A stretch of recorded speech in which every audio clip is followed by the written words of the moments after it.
C'est vrai que ça peut être surprenant de se dire un doute, ça peut être positif. Oui, parce que ça peut nous protéger. Ça peut aussi nous faire anticiper quelque chose qui n'est pas prêt encore. Quand on doute de quelque chose, on devrait écouter, on devrait se questionner. Si vous sentez un danger ou sentez qu'il y a quelque chose qui sonne croche, là, écoute ça. Donc souvent, si l'on ne se sent pas bien après avoir pris une décision, cela indique que ce n'était pas la bonne. Donc on peut revenir en arrière, c'est pas grave, on peut s'excuser, puis on peut effacer puis recommencer là. C'est un grand signe d'évolution, ça, d'être capable de dire non, finalement, j'ai une nouvelle réponse, je vais changer. Puis il faut être capable de le faire. Puis ça, c'est essentiel dans la vie parce que ça va arriver, puis ça arrive à tout le monde.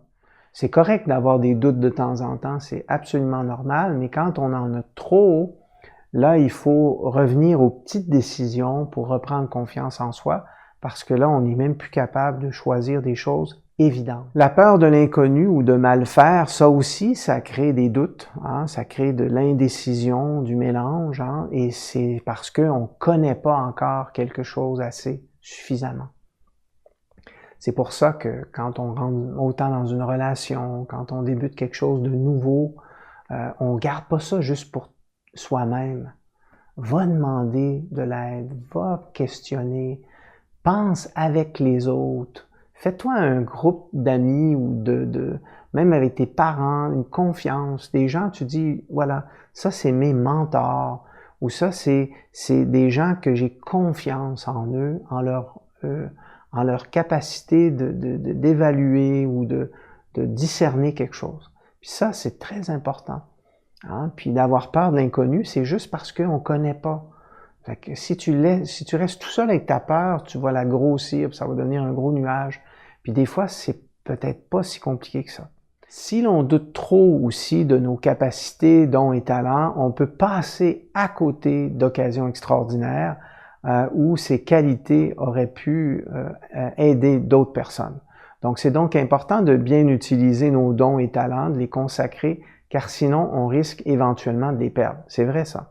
Si tu n'utilises pas tes talents d'affirmation ou de fonctionnement dans tes relations, où tu dis les choses et tout, à un moment donné, tu peux devenir gêné, puis tu peux perdre tes capacités de te manifester. Une bonne décision, c'est un consensus. C'est pas juste quelqu'un qui dit « je veux faire ça ». Oui, mais là, attends une minute, tu n'as pas d'argent, ou ça va faire ça, ça va faire ci, ou ton idée est trop grosse, est irréalisable, ou c'est pas le temps. C'est plein d'affaires aussi qui décident qu'une décision n'est pas au bon moment. Puis quand elle est au bon moment, mais on s'assure que ça va faire du bien, des bonnes choses. Décider avec l'amour et la sagesse. Ça, c'est important.